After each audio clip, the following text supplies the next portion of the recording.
Good morning, everyone. My name is Ramzan Virani from Iqra high school.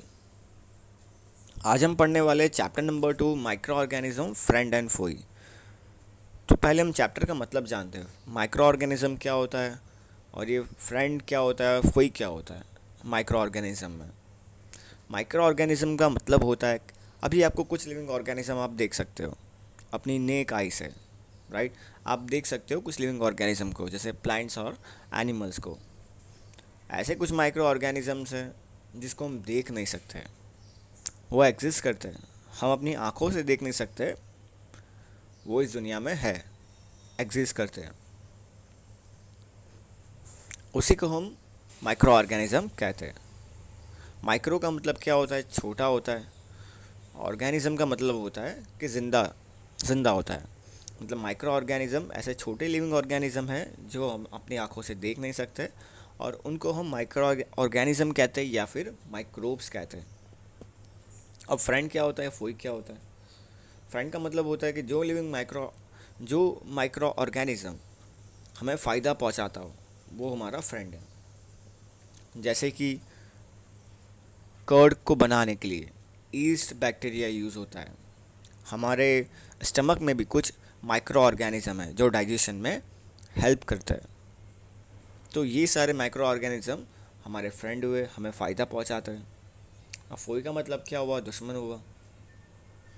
कुछ ऐसे micro organisms हैं जो हमें हार्म करते हो, जैसे कि कोरोना वायरस क्या एक माइक्रो ऑर्गेनिज्म है जिसको हम देख नहीं सकते, मतलब वो एक माइक्रो ऑर्गेनिज्म है और ये हमें नुकसान पहुंचाता है, राइट। इसकी वजह से बहुत लोग की डेथ हुई है। वो बॉडी के प्रोसेस को रोकता है। तो फोई का मतलब क्या होता है कि ऐसे माइक्रो ऑर्गेनिज्म जो हमें नुकसान पहुंचाते हैं। You have seen several kind of plants and animal. However, these are other living organisms around us which we cannot see with eyes alone.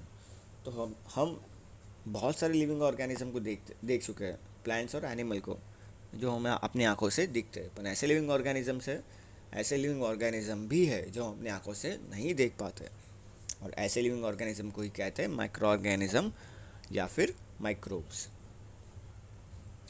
They are called microorganisms or microbes.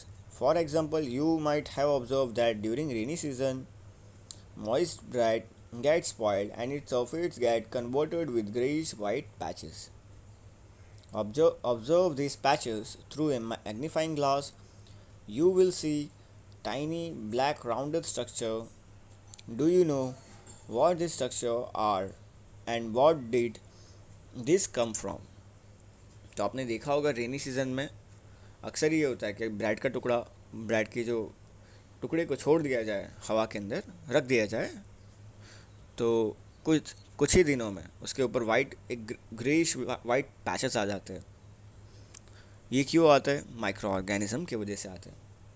अभी जो fungi है वो भी एक तरह का micro organism है। ये फंगी क्या करता है? बैठता है, आपने स्टैंडर्ड 7 के अंदर पढ़ा था कि जो ग्रेइश वाइट पैचेस आ रहे हैं ब्रेड के अंदर, उसके लिए कौन रिस्पॉन्सिबल है? फंगी।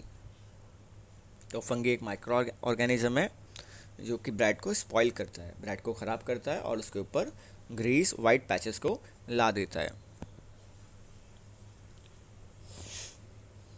तो आज हमने पहले पढ़ा माइक्रो ऑर्गेनिज्म क्या होता है, फ्रेंड क्या होता है, फोई क्या होता है। माइक्रो ऑर्गेनिज्म ऐसा लिविंग ऑर्गेनिज्म जो हम देख नहीं पाते, और बाद में उसका हमने एक एग्जाम्पल देखा फंगी के बारे में। अगर फंगी को आपको देखना है तो आपको माइक्रोस्कोप यूज़ करना पड़ेगा। माइक्रोस्कोप यूज़ होता है माइक्रो ऑर्गेनिज्म को देखने के लिए, राइट। तो कल हम पढ़ेंगे 2.1 माइक्रो ऑर्गेनिज्म। आज के लेक्चर के लिए इतना। ये पार्ट 1 है और इसका पार्ट 2 भी आएगा।